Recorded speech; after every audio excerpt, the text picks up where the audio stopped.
استنى عروسه. ايه ده؟ ده مين وعاوز ايه؟ انت نور اخت ابراهيم السني؟ اه. طب تعالى معايا، عايز ليك في كلمتين. ليه يا بيه؟ مباحث. طيب انا ما اعرفش حاجه والله يلا معايا العظيم. من غير شوشره، حضره الظابط هياخد منك كلمتين. يا بيه اسمعني بس، انا ما يلا يا اعرفش بنت حاجه عشان ما ازعلكيش. يلا يا بيه والله ما اعرف يلا حاجه. بقول لك والله العظيم ما اعرف حاجه. اركب.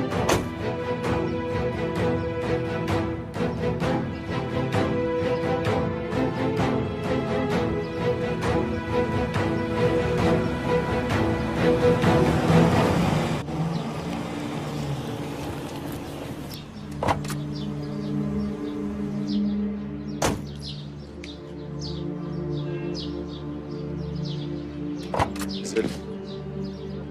انزل فين يا باشا؟ انزلي بس هقول لك. هو احنا فين؟ انزلي يا بنت ما تخافيش. طب هو فين باشا امشي معايا الظابط؟ عشان ما ازعلكيش. طب انا عايزه افهم بس. امشي معايا.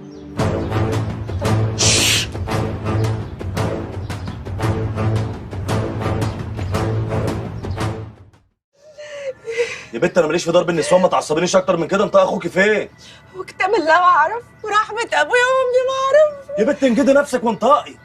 والله العظيم انا عايزه انجد نفسي، بس انا ما اعرفش حاجه. ده حتى اخر مره جه عندنا ما قالش مكانه فين. ابراهيم جالكوا البيت؟ طب يا بنت الناس ما تريحي نفسك وتريحيني من الغلب ده. انا ما اعرفش انت خايفه من ايه. انا مش عايز اذيه وربنا. سلام، امال انت عايزه في ايه؟ عايزه في مصلحه. مصلحه هتفيده وتفيدني واحتمال تطلعه من المصيبه اللي هو فيها دي. مصلحه ايه دي؟ مالكيش فيه. انطقي انت بس عشان تخلصي نفسك وتخلصيني وتخلصيه. يا اما بقى هعمل اللي يزعله ويزعلك. انا مش هزعل لوحدي. قلت يا بنت الناس. حاضر حاضر، انا هقول لك على كل حاجه. شاطره يا نور. اديني بقى التليفون، الحق اجيب لك الكارت قبل ما صفاء تقفل. ماشي، بكام الكارت ده يا ولد؟ عيب يا سليم.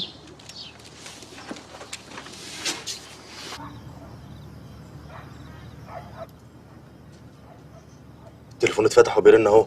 تقولي الكلمتين اللي اتفقنا عليهم احسن لك. ها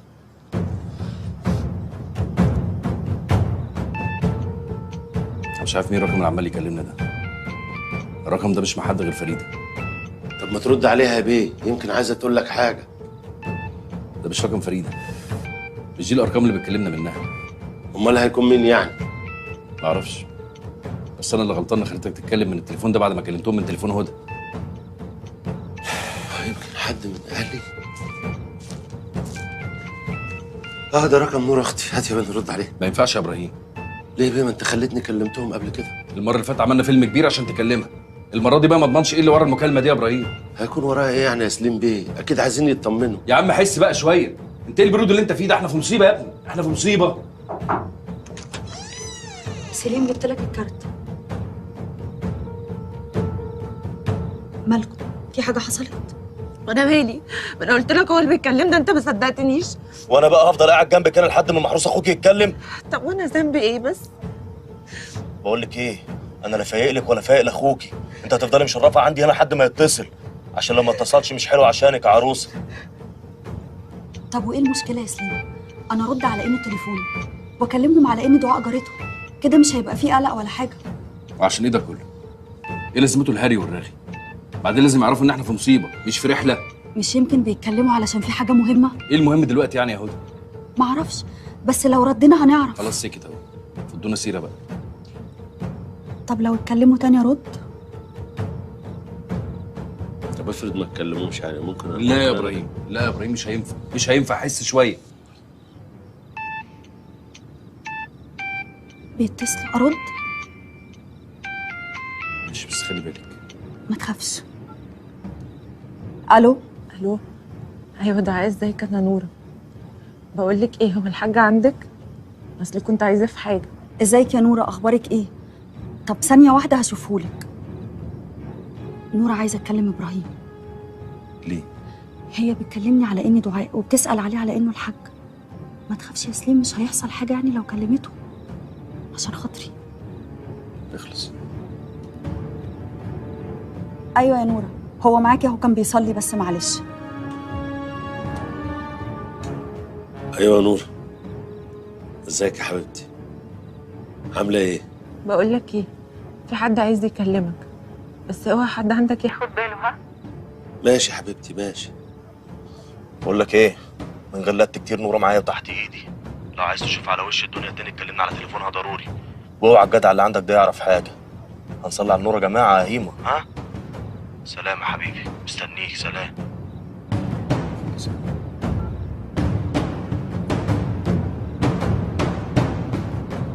في يا عم مساهم كده ليه؟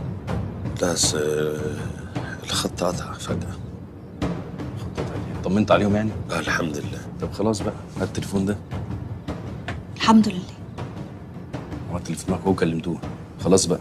خلاص بقى خليك طيب.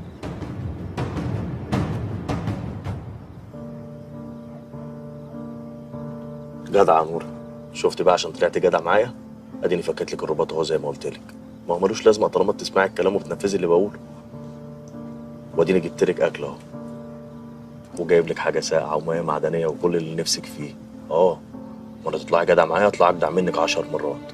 انما تقلي باصلك ادفنك هنا وما يبلكيش صاحب. انا مش عاوزه ادفع حاجه، روحني بيتنا والنبي. مش انا عملت لك اللي انت عايزه؟ انت شايله الهم ليه بس يا نور يا حبيبتي؟ ما انت قاعده اقام 5 نجوم اهو، وخليتي كلمت مرات اخوك وقلت لها انك هتتاخري عشان اول يوم في الشغل النهارده. احنا بس هناكل لقمه مع بعض كده عشان يبقى عيش وملح لحد ما ابراهيم يكلمنا.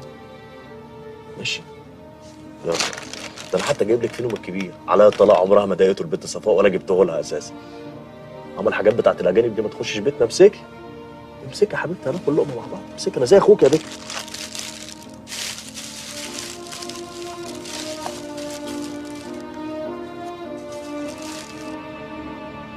في يا ابراهيم، هو انت مخبي حاجه ولا ايه؟ هخبي عليك يا سليم بيه؟ انا مش مخبي حاجة. ست من ساعه المكالمه كده وانت مساهم ومش مظبوط. مش مساهم ولا حاجه، تلاقيه بس صعب عليه ان هو بعيد عنهم ووحشوه. هما كل الناس جامدين زيك، صح يا ابراهيم؟ حقيقي الكلام ده؟ بس البنت الصغيرة عيانة، ودوها المستشفى. طب يا سيدي ربنا يشفيها ان شاء الله، ما تقلقش. انا عارف انت تعبت واتبهدلت معايا بس هانت. بكره بس اجيب الفيديو ده كل حاجه تتحل، مصيبتنا تروح في 60 داهيه ونخلص. وعد عليا يا اخي، اول ما ارجع الشغل هجيب لك حقك. انا عمري ما انسى وقفتك جنبي ابدا يا ابراهيم. بس انت قول يا رب. يا رب.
ايوه يا زناتي، اديني اتصلت بيك اهو. جدع. بص بقى يا شبح، هما كلمتين مالهمش تالت. نور عندي، سلمني سليم الانصاري، اختك تروح معززه مكرمه. غير كده يبقى تقرا على روحها الفاتحه. ابوس رجلك يا زناتي ما تاذيهاش، دي لسه عيله صغيره. كل ده انا ماليش فيه بقى يا شبح. انا كل اللي عندي انك تسلمني سليم الانصاري اسلمك اختك، مفيش غير كده. قلت ايه يا شبح؟ انا تحت امرك يا زناتي.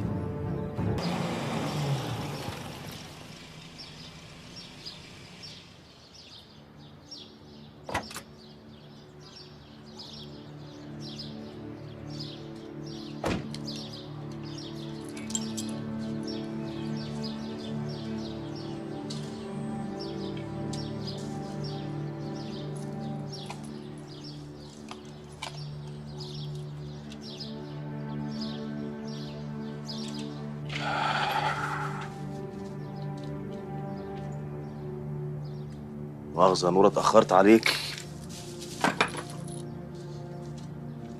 يا بنت فك التكشيره دي، ده انا جايب لك فطار ملوكي.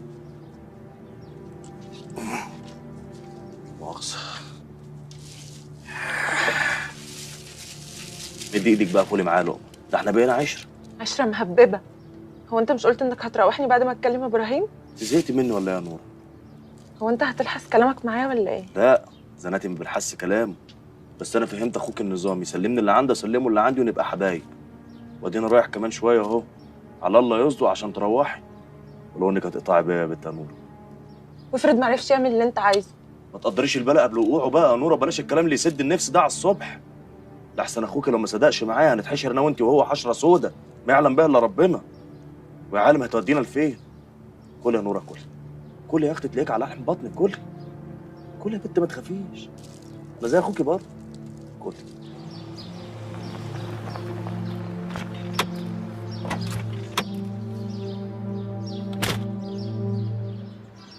يلا بينا يا سين بيه. يلا يا حسين، يلا اتكل على الله بقى. روح مشوار السريع وابراهيم يروح مشواره ونرجع نتقابل هنا، ماشي؟ منصور ومجبور بإذن الله. أنا هوصل إبراهيم وأروح سيدنا الحسين أصلي ركعتين. هدعي لك إن ربنا ياخد بيدك ويعمي عينيهم عنك، بس اوعى تنسى وأنت داخل تقول اللي قلت لك عليه: وجعلنا من بين أيديهم سدا ومن خلفهم سدا فأغشيناهم فهم لا يبصرون. صدق الله العظيم. ماشي يا عم صالح، خلي بالك من نفسك يا ابراهيم، ها؟ بالك قلب وشك ليه؟ ما انت رايح تطمن على بنتك. بس خلي بالك بقى وانت طالع عند الدكتور ولا نازل حد يشوفك، ماشي؟ يلا يا إبراهيم، توكلوا على الله.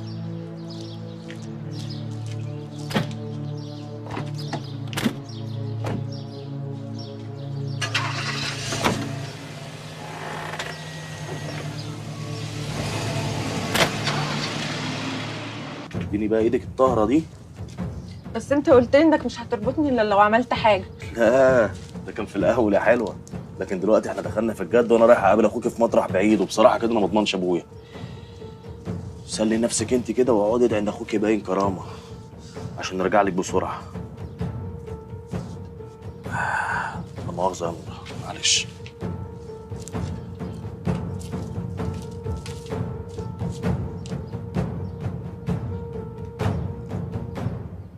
عربية زناتي مش موجودة يا ريس، ومراته شوية هتلاقيها نازلة. على الله بس ما تاخرش، مش ينفع نفضل هنا كتير. انت ناوي برضه تخش من الباب الرئيسي؟ لازم باب الرئيس، احنا بالنهار عملنا اي حركه غريبه الناس تاخد بالها، لازم نتصرف طبيعي. باشا بس القلق. مفيش قلق، ما تقلقش، سيب على الله. هي دي مراته؟ اه هي دي ماشي. عينك على الشارع، لو في اي حاجه غريبه كلمني، ها؟ تحت امرك يا باشا.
ازيك يا ابو خليل؟ جدع انك سمعت الكلام وجيت. نورة فين؟ نورة بخير يا ابراهيم، ما تخافش، وهتبقى بخير اكتر لو سمعت كلامي. ما قلت لك ان انا تحت امرك. بس اهم حاجه نوره ترجع. هترجع ابراهيم، بس تسلمني وسلمك. لا حلو كده، البيعه تبقى خسرانه. يعني ايه؟ يعني سليم الانصاري مش تمن رجوع نوره وبس. طلعت مخربش يا ابراهيم. قالوا انا اللي كنت فاكرك غلبان. من عشر الام، وبعدين ما انا غلبان طول عمري. خدت ايه؟ اخلص يا ابراهيم، عاوز كام؟ مش عايز فلوس. انا هعمل ايه بالفلوس وانا هربان؟ امال عاوز ايه يا ابراهيم؟ انا عايز براءتي. نعم يا اخويا، تعملها لك ازاي دي؟ ماليش دعوه. انا بعد ما اسلمك سليم مش هلاقي حته اروحها، ولا حد هيمدي لي ايده، وهفضل برضه مستخبي وهربان لحد ما يمسكوني في الاخر. انا مش عايز حاجه غير حقي. انا ما سرقتش حاجه. الواد زلطه صبي حسن الضبع هو اللي سرق العقده بتاعتي من الدولاب. هو بقى اللي يشيل شيلته. قلت ايه؟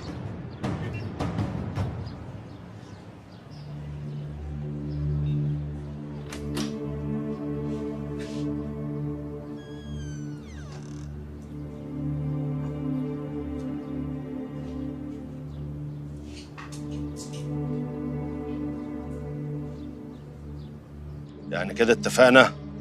خلاص يا ابراهيم بقى، قلت لك سيبنا اشوف لك صرف. الله، انت لسه هتشوف صرفه؟ انا مش فهمتك هتعمل ايه؟ خلاص سلمني سليم الانصاري وانا عناية ليك. لا يا حبيبي، ما يبقاش ابني في حضني وادور عليه، وانا بصراحه كده مش واثق فيك. يعني انا اللي واثق فيك يا ابراهيم؟ خلاص طالما احنا الاتنين مخونين بعض يبقى نقطع الورقه من النص. يعني ايه ده بقى ان شاء الله؟ يعني تخلص لي ورق القضيه اسلمك سليم. لا يا حبيبي ما ياكلش. الخلاصه اختك عندي. اختي مش هتبقى الورقه اللي هتلوي بيها دراع زناتي. اختي مش هتقدر تاذيها في حاجه. انت مش ناقص، كفايه البلاوي اللي متلتله عليك. بقى كده. بص يا زناتي، ده حق ربنا عشان نبقى كلنا اتراضينا زي ما بتقولوا. ماشي يا ابراهيم، كلمني بالليل واقول لك انا عملت ايه. بس اعمل حسابك لو حصل عوق نوره هتموت. انا مش شغله من اللي مات وهيم. وانا مش عبيط عشان اضحي باختي عشان خاطر سليم الانصاري.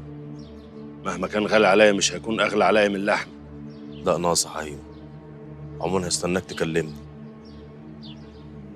سلام ابو خليل.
يا حسين، ايوه سليم بيه، زناتي جه. داخل يعني عليا خلاص؟ طالع عليك طالع عليك. ماشي خلاص، الفيديو بيحمل اهو على طول. سلام.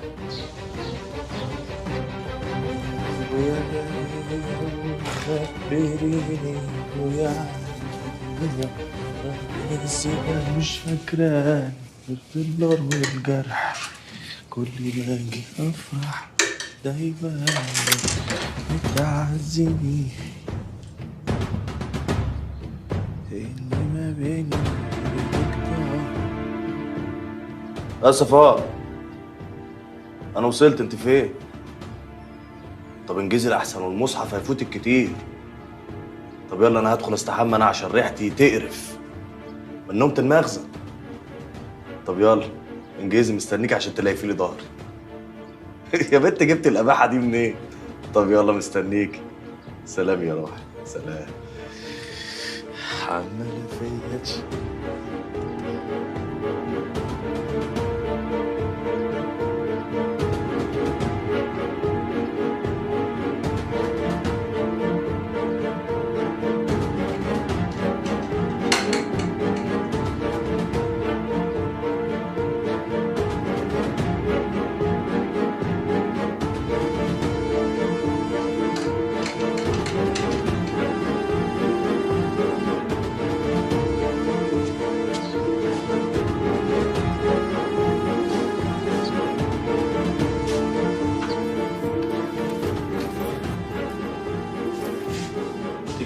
صفاء. جيت يا اخويا. اتليفت ولا اجي اليفك يا حبيبي؟ تعالى تعالى تعالى تعالى تعالى تعالى.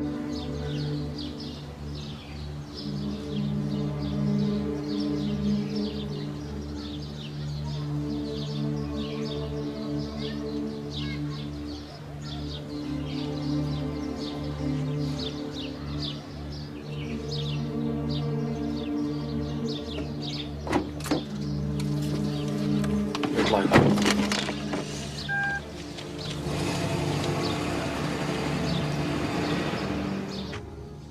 معلش يا عم صالح، لخبطت لك الدنيا، بس ما كانش ينفع اتفرج عليه وهو بيغلط فيك. يا ابني حصل خير وكتر خيرك. احنا دنيتنا طبيعي متلخبطه من الاول، وآن الأوان إنها تتعدل.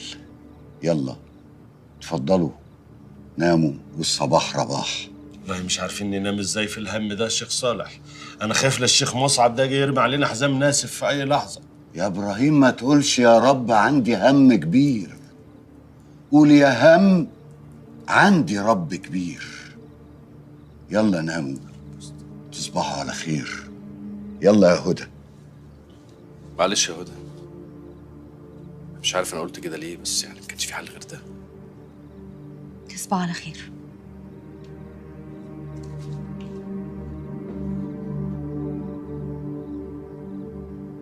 والله يا ابراهيم انا حاسس انت اللي نحستني. مال انا بحنان وابو مصعب، انا ناقص؟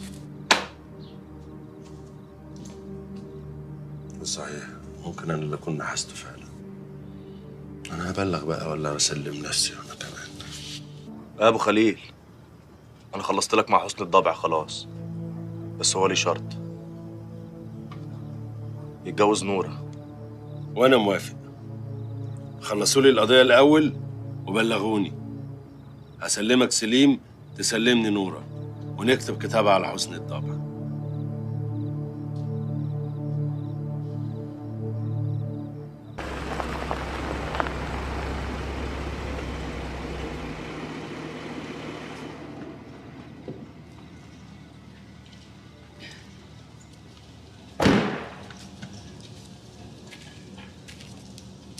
مساء الخير يا انسه فريده.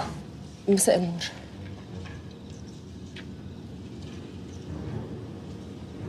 يا ترى ايه بقى الحاجه الخطيره اللي انت جايبانا عشانها في منطقه مقطوعه زي دي؟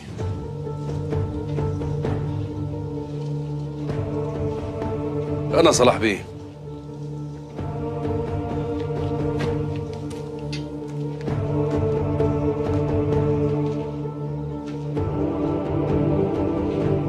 نزل سلاحك يا صلاح بيه. عامله لي كمين يا ست هانم؟ مفيش حد عامل لك كمين. بعدين انت سبت القضيه. لما انت عارف ان انا سبت القضيه، سمعت ايه اللي انت بتعمله ده كله؟ نزل سلاحك واحنا نتكلم. مش هينفع، حتى لو كنت سبت القضيه انا لسه راجل امن، وشغلتي ان لو قابلت مجرم لازم اقبض عليه. انت عارف ان سليم بريء يا صلاح بيه. بعدين انا جاي النهارده وجايب دليل براءتي معايا. اللي معاه دليل براءه يعمل اللي انت بتعمله ده؟ عندك حق، بس الدليل اللي معايا يطلعني بريء قدامك انت بس، لكن ما يخرجنيش بره القضيه. بعدين اسال نفسك ليه انت بالذات دورت عليك مره واثنين وثلاثه؟ مش انت ظابط حقاني ومحترم وعمرك ما جيت على حد، حتى بعد ما سبت القضيه غصب عنك. اسمعني، نزل سلاحك واسمعني.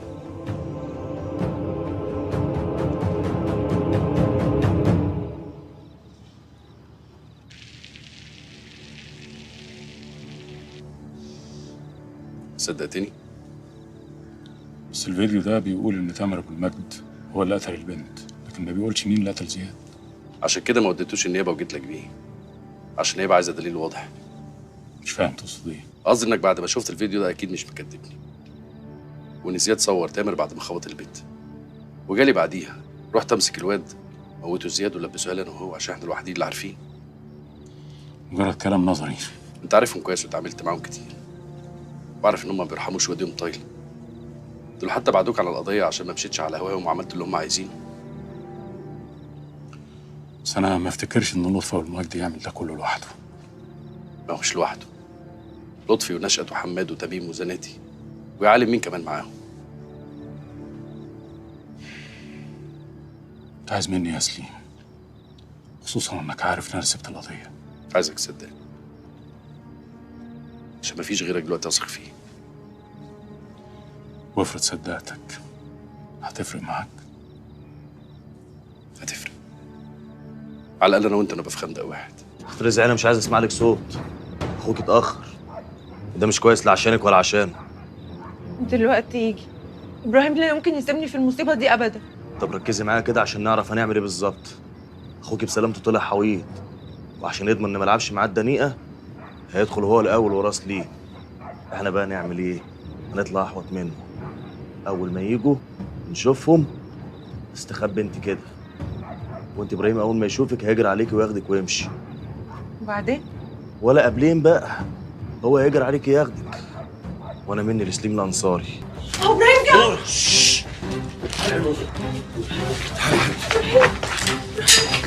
في يا ابراهيم؟ انا غلطت غلطه كبيره قوي، ما ينفعش ما اصلحهاش بسرعه.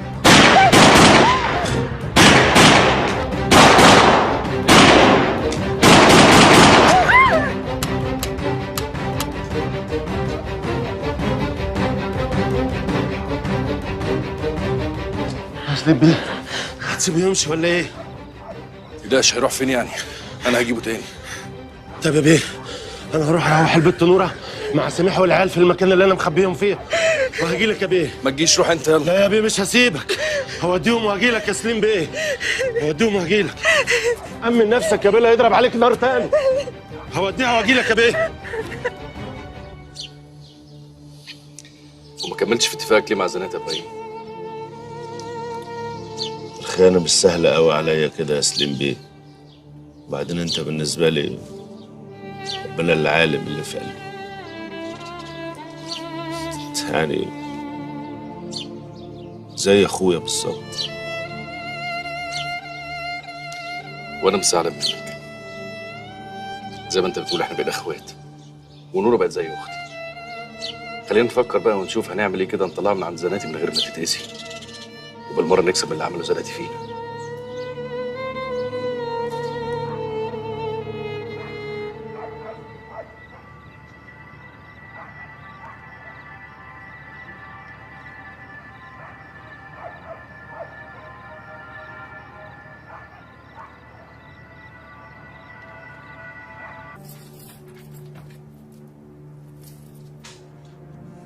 طب يا شادي شويه كده وهكلمك.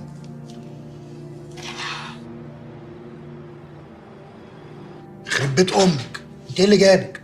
اعمل لك ايه يعني، وحشتني.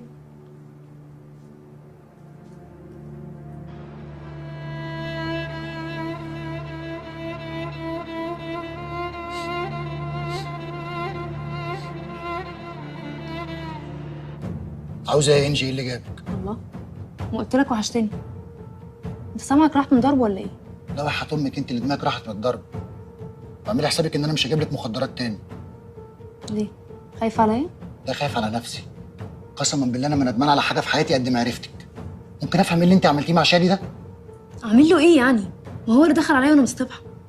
وانا بصراحه ما كنتش فايقه الهري ده خالص. في واحده ست تقول لجوزها كده يا فجره؟ عايزه اخلص. انا بصراحه زهقت وما بقتش قادره اشوف ولا اسمع حد غيرك. جرايه يا انجي؟ انت فاكرني كاميروني ولا ايه؟ انت بتضربي ايه بقالك كام يوم هبب عليكي كده مخليكي خاربه الدنيا؟ هو انا لازم اكون ضاربه عشان احبك؟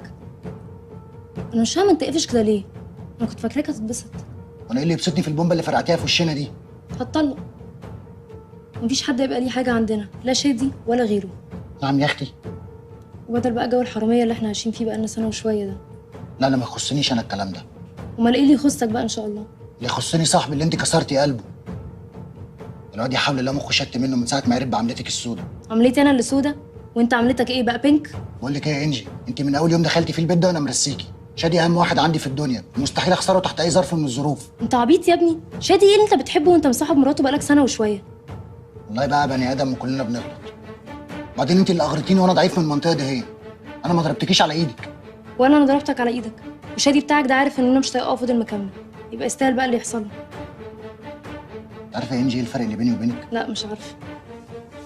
انا متاكد انك مش هتفهمي بس هقول لك. الفرق اللي بيني وبينك ان شادي بالنسبه لي بجد شخص مهم في حياتي وبحبه، لكن انت عمرك ما حبيتيه. ده على اساس ايه بقى؟ انك حبيت مراته كده فوق البيعه يعني ولا ايه؟ انا قلت لك مش هتفهمي. بعدين ان حب وبعت ايه؟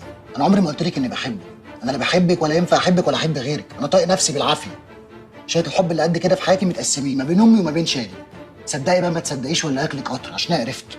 وكويس قوي ان انت جيتي دلوقتي عشان اقول لك الكلمتين في وشك. اللي بينا خلص يا انجي. هتحاولي تتصلي بيا ولا تهوبي ناحيه البيت، خلصت. يا ريت بقى تسافري ولا تهاجري ولا تغوري في داهيه. كده ماشي يا تامر، بس خليك فاكر ان انجي ما تعملش معايا كده، وان عادي جدا ممكن اطربقها كلها فوق دماغكم.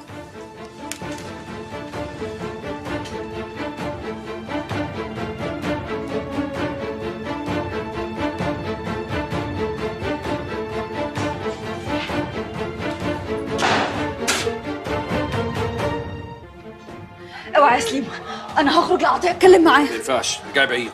بعدين ما تلاقيش هو جاي في الطريق. استر يا رب. انت رايح فين يا شيخ صالح؟ ما ينفعش اللي هتعمله ده انت كمان يا عم صالح. انت خايف؟ انا خايف عليكم. قضي الامر الذي فيه تستفتيان. تكبير! الله اكبر! تكبير! الله اكبر!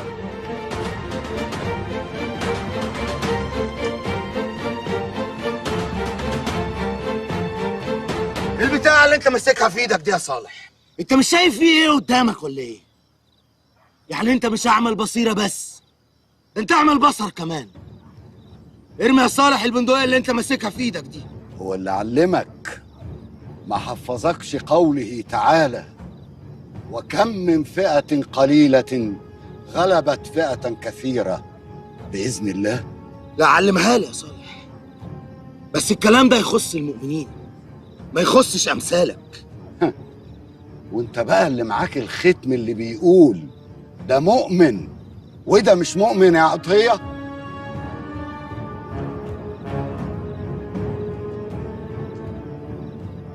تعال خش جوه يا عم صالح، ما منوش لازمه الكلام. اسمع يا صالح كلام الجدع اللي معاك، احنا مش فاضيين للكلام الفارغ بتاعك ده. انا عندي كلمتين هقولهم واجري على الله. يا اخوانا انا عشت عمري كله وسطكم، ربيت معظمكم زي ولادي بالظبط، وليكم عليا حق النصيحة. يعلم ربنا اني بريء من كل التهم اللي رماني بيها عطية وصدقتوه. وانا لو سبت بيتي عشان احمي نفسي هبقى بخون كل حاجة جميلة علمتها لكم، وعشان كده انا مش همشي ولو فيها رقبتي. بقى انت يا صالح اللي بتكلمنا احنا عن التربية والاخلاق؟ يا اخي روح ربي بنتك اللي انت سايبها عايشة في حضن 2 اغراب. كان لازم اصلح غلطتي في تربيتك يا كلب. اثبت! لا اله الا الله. ابويا! محمد رسول الله. ابويا! ابويا! ما تعيطيش يا غدا، انا رايح للحبايب يا بنتي. انا كنت بتمناها ونولها لي. لا لا، من مات دون بيته فهو شهيد. أشهد أن لا إله إلا الله وأن محمد رسول الله. ما تسيبنيش. أشهد أن لا إله. ابويا ما تسيبنيش يا ابويا بالله.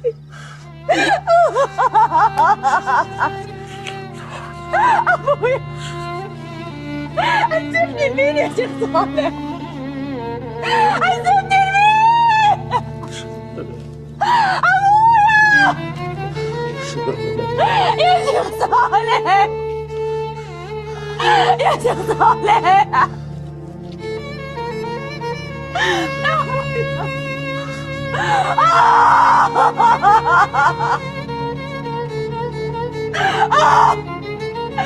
أبويا!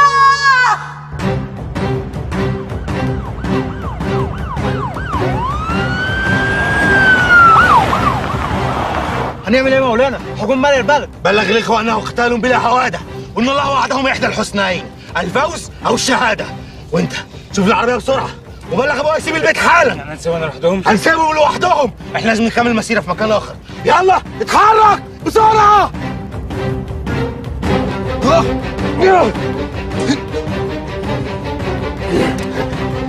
انت مين يا جدع انت وطلعت لي منين؟ انا اسمي سليم الانصاري.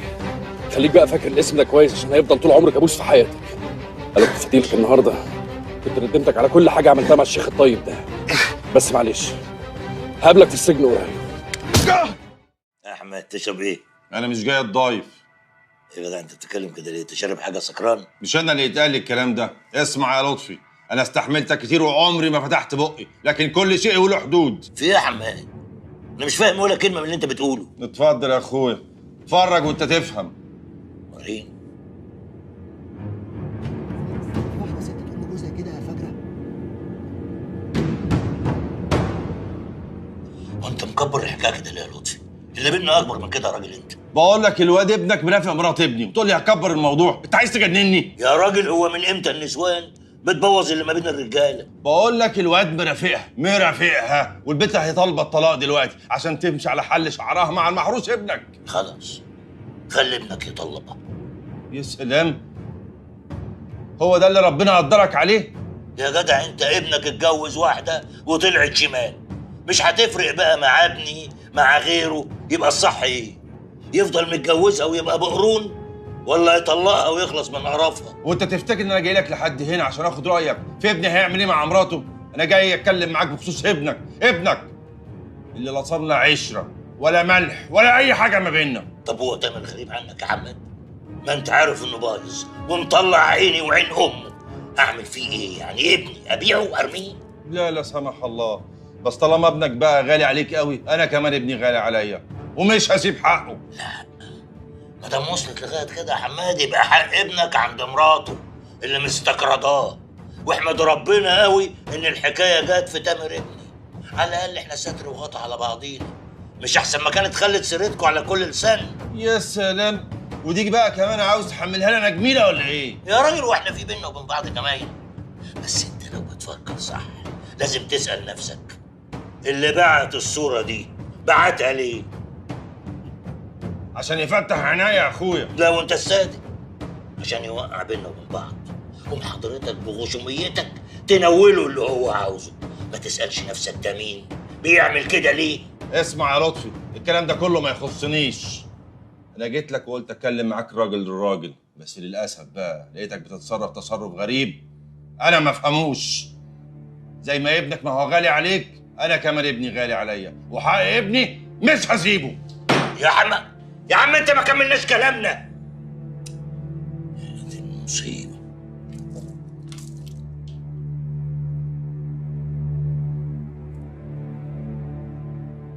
ايوه يا زفت، انت فاني داهيه. سيب اللي في ايدك ده وتجيلي المعرض دلوقتي حالا. حاضر يا حاج حاضر، مسافه السكه وهبقى عندك. طب ما ترسيني يا حاج، هو في ايه؟ دلوقتي حالا يا حاج من غير زعيق. حاضر يا حاج حاضر، جاي لك دلوقتي. سلام. ايه القرف ده؟ يا نشأة حماد اتجنن خلاص. لا انا استحمله ليه؟ وانا هلاقيها منه ولا من البني ادم ده اللي اسمه زناتي؟ حماد اقفل دلوقتي واكلمك تاني، بس اوعى تنام. ها يلا سلام. تشرفت يا حيط امك.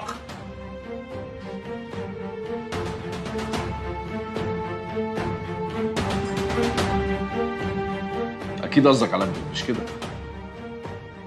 لا ما تخافش، حيلة امه اللي هيعرف يروح ولا يجي. هنا حلوين اهو بنشيل سلاح.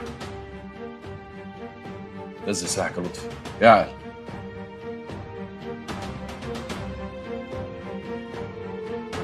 انت عاوز مني ايه؟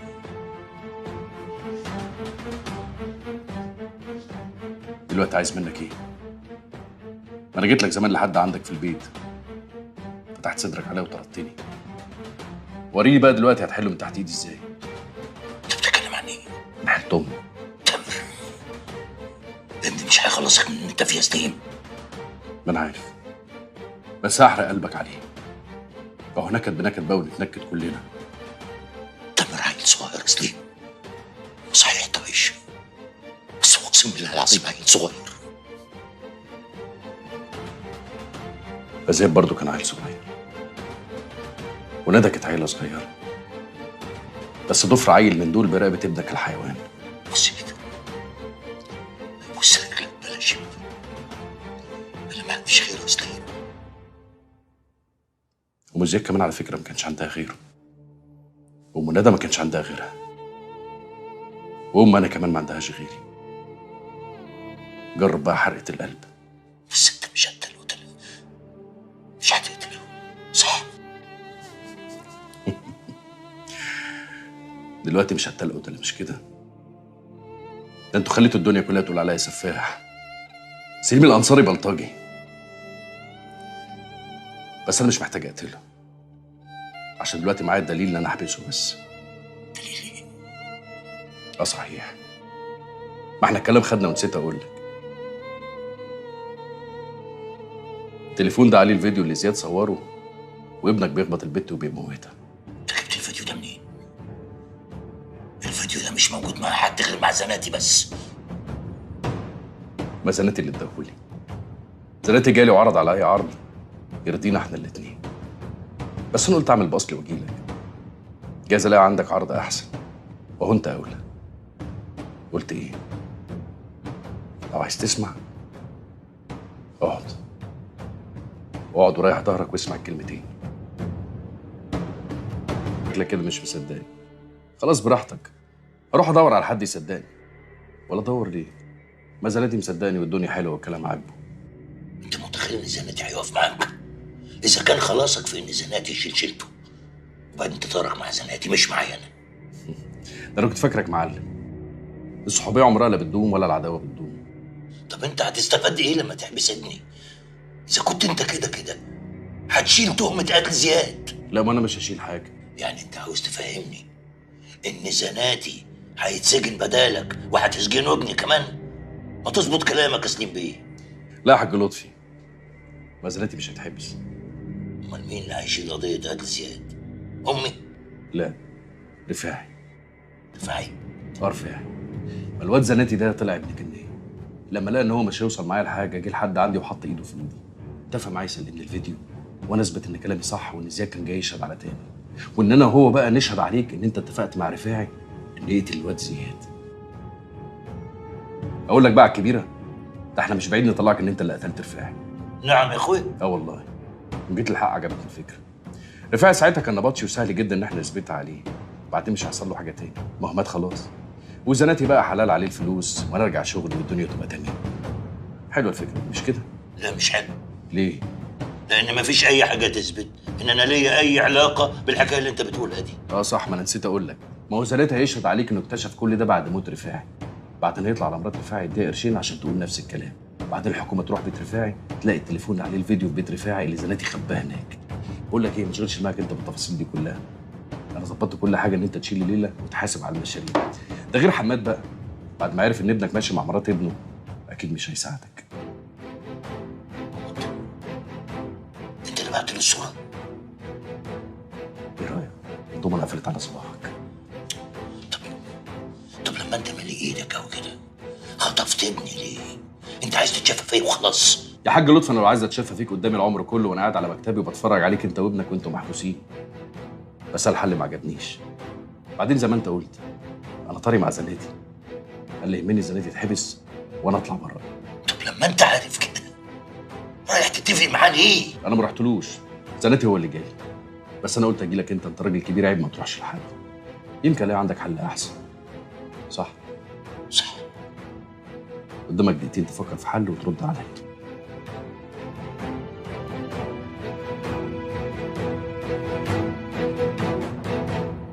الو. ايوه انا شكل، معلش اتاخرت عليك. لا انسى الموضوع اللي انا كنت بكلمك فيه دلوقتي ده خالص.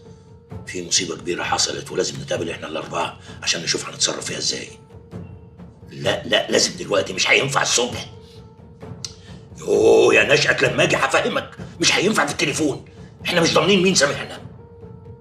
خلاص كلم حماد وزناتي وخليهم يجوا لك المكتب دلوقتي حالا، وانا مسافه السكه هكون عندك. سلام.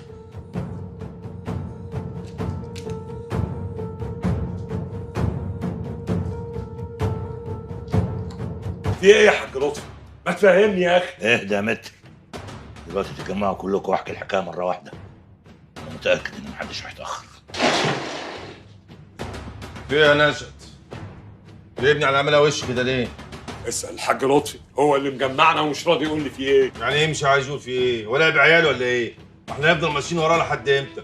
مش كفايه اللي حصل لي من تحت راسه هو وابنه؟ لا يا حماد بيه، ده الحاج لطفي برضه حبيبك واخوك. كان زمانه جبر يا اخويا. ليه كده؟ سأله في ايه؟ في ايه يا حاج لطفي؟ سيبك منه نشأت، ما انت عارف حماد. السلام عليكم. وعليكم السلام ورحمه الله وبركاته. في يا متر؟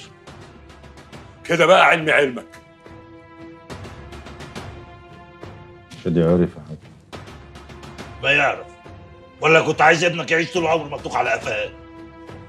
وشرفك عندي، اللي حصل ده ما هيعدي بالسهل. بلاش جعجعه فارغه يا حماد. انت ايه؟ فاكر نفسك في خطبه من خطب مجلس الشعب بتوعك؟ جرايه يا حاج، انتوا جايبيني هنا عشان تحلوا مشاكلكم ولا ايه؟ اخرس يالا. مش عايز بقى النسوان انت كمان. قصدك ايه بلاد النسوان دي؟ قصدي تسيبك من الحكايه بتاعتك انت وابنك دي. عندنا الاهم يا حماد. الجماعين فوق زعبل ان شاء الله. كويس انك جيب برجلك. ولا نازل الطبنجه اللي في ايدك دي. ناولنا على ايه يا لطفي؟ المره دي مش هسيبك يا سليم. سليم؟ نسيت باشا مصر ولا ايه؟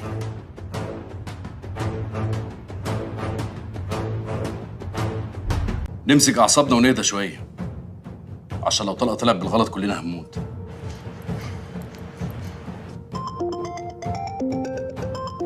رد يا لطفي.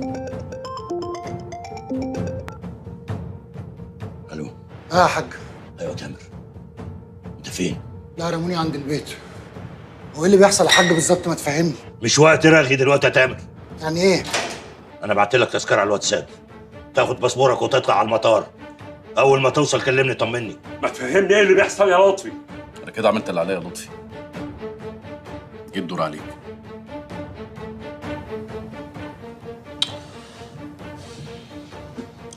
طب انا في ايدي ايه اعمله لك بعد ما اتفقت مع زناتي؟ سلم لي زناتي. سلمك زناتي؟ انا سلمك ابني. يبقى انا استفدت ايه؟ ده انا عملت كل اللي انا عملته ده عشان ابني. انت ابنك ما يلزمنيش في حاجه. ابنك سجنه اللي هيأخر ولا قدم حاجه بالنسبه لي، لكن رقبتي اللي هيحلها رقبه زناتي.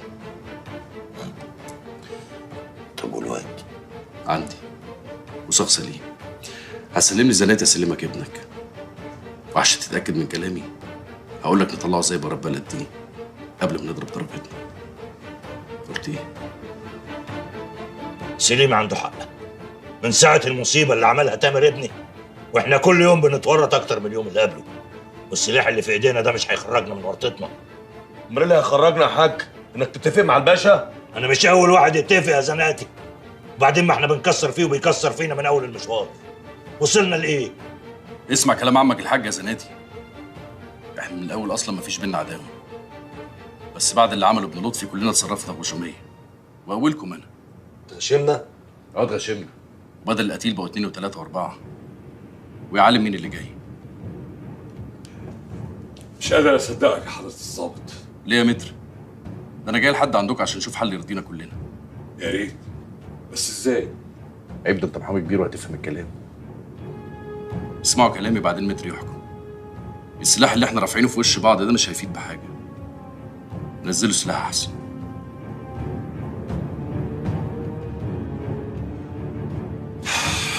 بيروت على الطلاق. انا ما فاهم حاجه. ايه ده؟ طب انت انا مش بكلمك ما بتردش عليا ليه؟ حصل حته دين تربايه ده شاري، ما خطفوني وودوني في مكان غريب كده، كانوا هيغتصبوني بس انا قاومت. مالك يا شاري انت عامل كده ليه؟ طيب بص بقى، انت هتنسى حوار بنت الكلب ده خالص وهتطلعه من دماغك وهتبتدي حياتك من اول وجديد، وبكره تحصلني على بيروت. ماشي يا عم؟ يا شادي في ايه؟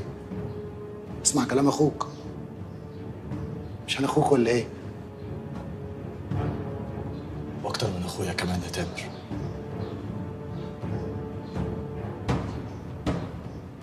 عشان كده الخيانة لما بتيجي من الأخ بتبقى مرة أوي يا صاحبي.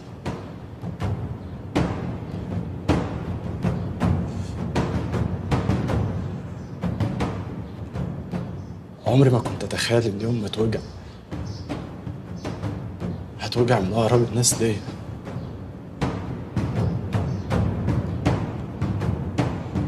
عشان كده الوجع تمنه هيبقى غالي أوي يا صاحبي.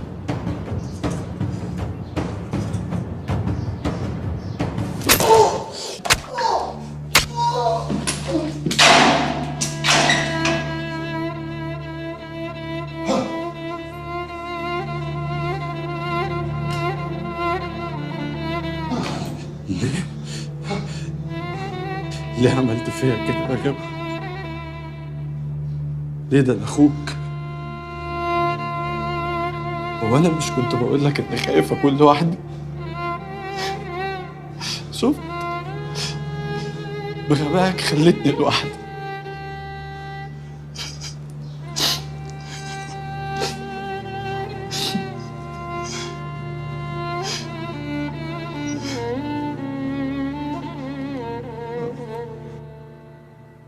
انت جاي تلعب بينا يا جدع انت ولا ايه؟ لا يا زناتي، انا جاي اجيب لكم حل يرضينا كلنا بالقانون. القانون محتاج متهم علشان يحاكمه يا سليم بيه. موجود. وده هنجيبه منين ان شاء الله؟ موتنا ده يخص تامر، وتامر شويه هيطلع بره البلد لحد ما الحكم يسقط عليه. وانا اتفقت كده مع الحاج لطفي. يفضل ايه؟ يفضل كتير. موت زياد يخص زناتي. نعم يا اخويا، انتوا جايبيني هنا عشان تتفقوا عليا ولا ايه؟ اهدى يا زناتي، ما تقول كلام يدخل العقل يا سليم بيه. جرايه يا متر، هو انا بقول حاجه غير الحقيقه؟ مش زناتي اللي موت زياد ولا ايه؟ انا اللي موتته، والبهوات شركاتي في كل حاجه، يعني ما يقدروش يبيعوني، واولهم الحاج اللي جيت اتفق معاك ده. ومين قال اللي انا عايزهم يبيعوك يا زناتي؟ امال ايه يعني؟ عايزنا ندخل السجن يا جماعه عشان سعادتك تتبسط وترتاح؟ لا يا زناتي، احنا كلنا دلوقتي هنتفق على شهاده واحده نقولها قدام النيابه. اللي قتل زياد هو المرحوم رفاعي.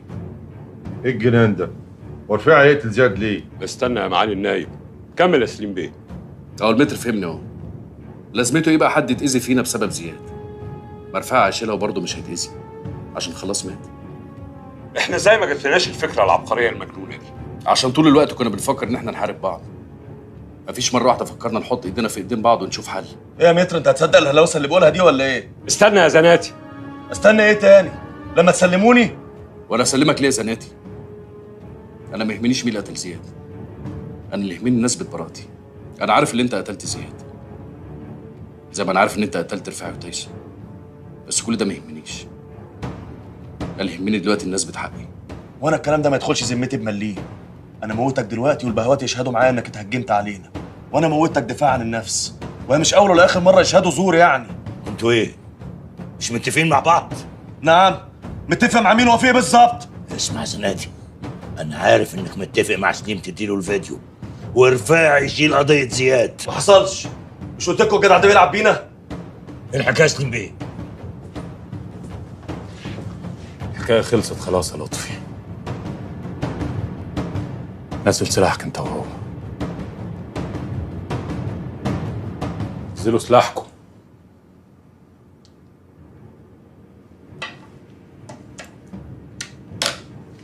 نزل سلاحك يا زناتي. انت مش شايف اللي حواليك؟ لا شايف، بس انت كمان لازم تشوف ان مش زنات اللي هروح اوانطه، ولو حد فيكم قرب خطوه كمان هفرتك دماغ صاحبك اللي انت متفق معاه ده، انت فاهم؟ اللعبة خلصت خلاص يا زناتي، وانت كده كده رايح. نزل سلاحك عشان نعرف نتكلم. مش هروح لوحدي، ولو كنت فاكر انتوا هتلعبوها بشوات مع بعض وهيشيلها الامين الغلبان تبقى غلطان. انا مش هروح لوحدي، انت فاهم؟ ومش هغرق لوحدي، لو هنغرق كلنا، يعني عليا وعلى اعدائي. زناتي، الحكايه خلاص ما فيهاش امين وظابط. اللي غلط هيتحاسب. ما انتوا كمان بتغلطوا، ما حدش فيكم بيتحاسب. هو سليم ده احسن مني في ايه؟ اهدى يا زناتي، اهدى عشان نعرف نتكلم. ما تقوليش اهدى، انا مش مجنون. اهدى يا زناتي، خلينا نعرف نتكلم. اهدى. اكيد دلوقتي صدقتني يا صلاح بيه، ولو مت دلوقتي ولا قتلني يبقى ذنبي في رقبتك.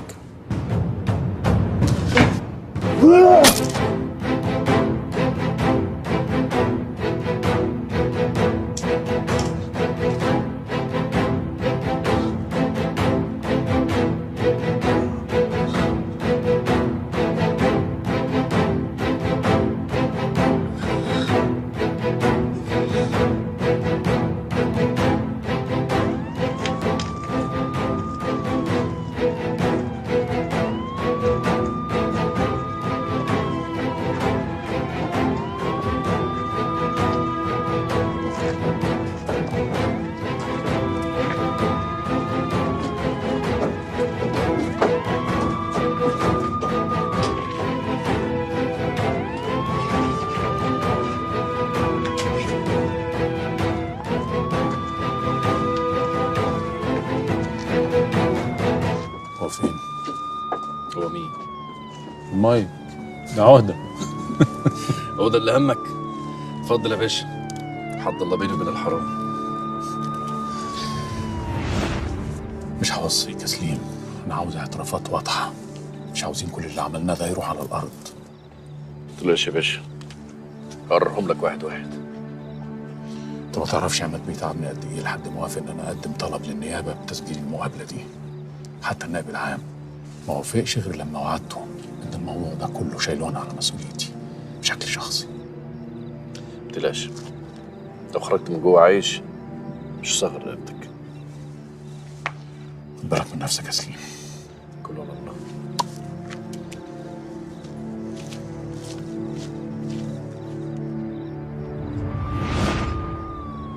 كان نفسي يطلع عايش عشان يدفع ثمن اللي عمله. اللي ما دفعوش في الدنيا يا سليم هيدفعوا في الاخره. اظن انا كده عملت كل اللي عليا ووفيت بكل وعودي. ما عادش فاضل لي دلوقتي غير ان انا اقبض على ابن لطفى والمجد عشان حقي ندى. بالشكل ده ابقى خلصت من القضيه دي خالص. سليم، شغل نفسك بحاجات مش هتفرق كتير. حتى لو انا اقتنعت انك بريء ما اعتقدش ان ده هيغير في موقفك القانوني في حاجه. هيفرق لو ساعدتني اجيب دليل براءتي. ازاي؟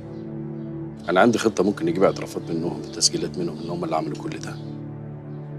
بس عشان ده يحصل محتاجين اذن من النيابه، وانت الوحيد اللي تقدر تساعدني. انت كده عملت اللي عليك. ابن لطفي ده بتاعنا، انا اللي هجيبه. تجيب المايك؟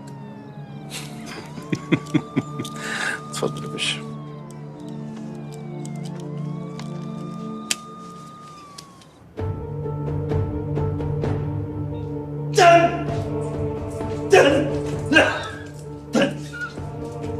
تامر، رد عليه، رد عليا تامر، فتح عينك بص عليه. اوعى تموت. لا لا تامر، بص ايدك.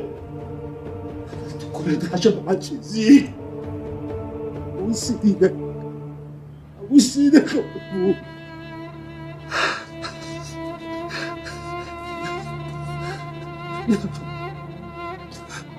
تعاقبني انا، عاقبني، بس سيبوني يا رب، سيبوني يا رب، ما عنديش غير.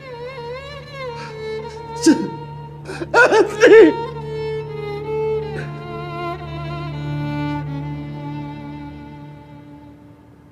اكتب يا ابني.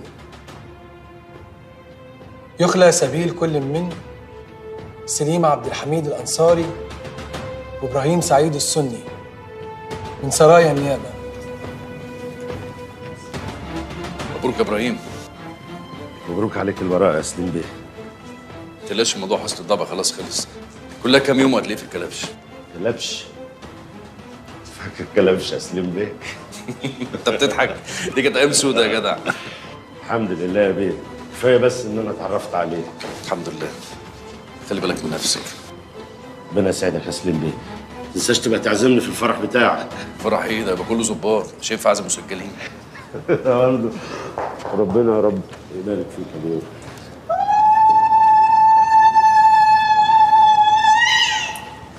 مبروك يا ابراهيم، مبروك. تعالى بقى طمنهم لحسن يتجننوا عليك. الحمد لله.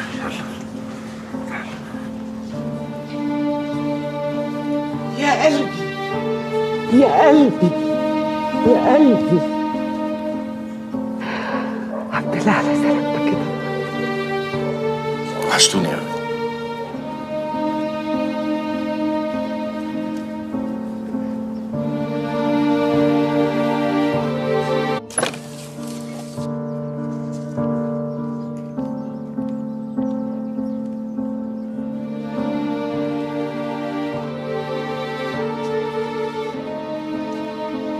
نورت بيتك يا ست البنات. ده بيت صالح ابو فضه، وهيفضل طول عمره بيت صالح ابو فضه. عم صالح يفضل طول عمره عايش طالما عنده بنت زيك. سابني لوحدي يا سليم. مفيش الكلام ده، محدش سابك لوحدك. احنا اخواتك ونفضل حواليكي، اي وقت هتحتاجينا هتلاقينا. عديت اللي دماغك ناشفه، قلت لك تعالي عيشي معانا. ولو ما عجبكيش تعيشي عند مامة سليم بيه تيجي تعيشي معايا انا مع سميحه ورؤيه والبنت نوره وهيهيسوك هيصه، يعني احسن صداع في الدنيا هيجيلي. ومين اللي هيفتح البيت؟ يا ستي ما تقلقيش، احنا ان شاء الله هيتفتح بنفسك، واحنا هنجيلك وهننطلك هنا وهنجيب عيالنا وهنهيص ومش هنسيبك ولا اسبوع واحد. مش كده يا سليم بيه؟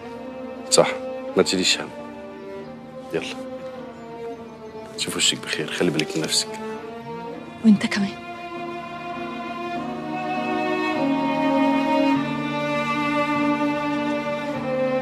يلا بقى. نسيت ان انا مرتبط.